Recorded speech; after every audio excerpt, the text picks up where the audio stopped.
নেইমারের ফেরার দিনক্ষণ জানালেন আনচেলত্তি। সেই সাথে গুরুতর চোটে বিশ্বকাপ থেকে ছিটকে যেতে পারেন রাফিনিয়া।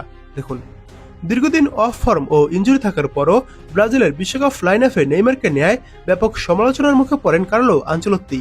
ব্রাজিলের দুটি ম্যাচ খেলা হলেও 34 বছর বয়সী এই ফরোয়ার্ড কোনোটিতেই দলেই ছিলেন না। কাফ ইনজুরির কারণে তার মাঠে নামা হয়নি এখনো। তবে হাইতির বিপক্ষে ব্রাজিলের 3-0 গোলের জয়ের পর আনচেলত্তি নেইমারের দলে ফেরার ব্যাপারে বড় ঘোষণা দিলেন। নকআউটে এক পা রাখা দলের হয়ে স্কটল্যান্ডের বিপক্ষে তাকে দেখা যাবে বললেন কোচ। আগামী 25 জুন ফ্লোরিডার মায়ামিতে হার্ড রক স্টেডিয়ামে হবে গ্রুপের শেষ ম্যাচটি। আনচেলত্তি বলেন, নেইমার আগামীকাল আলাদাভাবে অনুশীলন করবে এবং সোমবার দলের বাকি সদস্যদের সাথে যোগ দেবে। স্কটল্যান্ডের বিপক্ষে ম্যাচের জন্য সে ফিট থাকবে এবং সে সেই ম্যাচ খেলবে।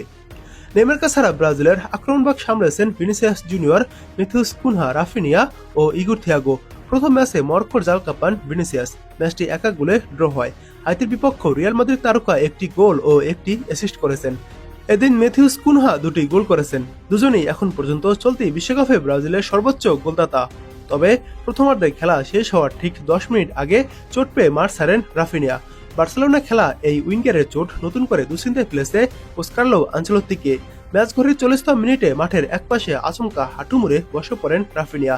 এরপর নিজেই মেডিকেল স্টাফদের মাঠে আসার ইশারা করেন। প্রাথমিক চিকিৎসা দেওয়া হলেও খেলা চালিয়ে যাওয়ার মতো পরিস্থিতি ততক্ষণে ছিল না এই ব্রাজিলিয়ানের। শেষ পর্যন্ত বার্সেলোনা খেলা এই ফরোয়ার্ডকে উঠিয়ে নেওয়ার সিদ্ধান্ত নেন কোচ। রাফিনিয়ার বদলি হিসেবে মাঠে নামেন তরুণ ফরোয়ার্ড রায়ান। রাফিনিয়ার চোট কতটা গুরুতর তা তাৎক্ষণিকভাবে খালি চোখে বোঝা যায়নি। তবে ব্রাজিলের একটি টেলিভিশন চ্যানেলের এক্সক্লুসিভ ফুটেজ এবং স্টেডিয়ামে উপস্থিত সাংবাদিকদের প্রাথমিক প্রতিবেদন অনুযায়ী তিনি ডান পায়ের হ্যামস্ট্রিংয়ে চোট পেয়েছেন। পরে এই বিষয়টি নিশ্চিত করেছে ব্রাজিল ফুটবল ফেডারেশনও।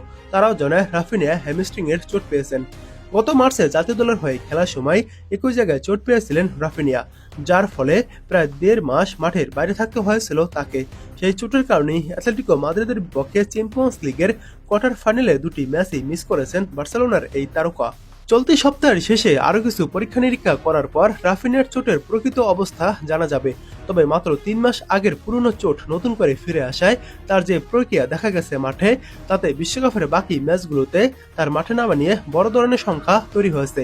তাই আপাতত বিশ্বকাপের আর কোনো ম্যাচই হয়তো পাওয়া যাবে না রাফিনিয়াকে, এমনটাই মনে করছে বিশ্লেষকরা।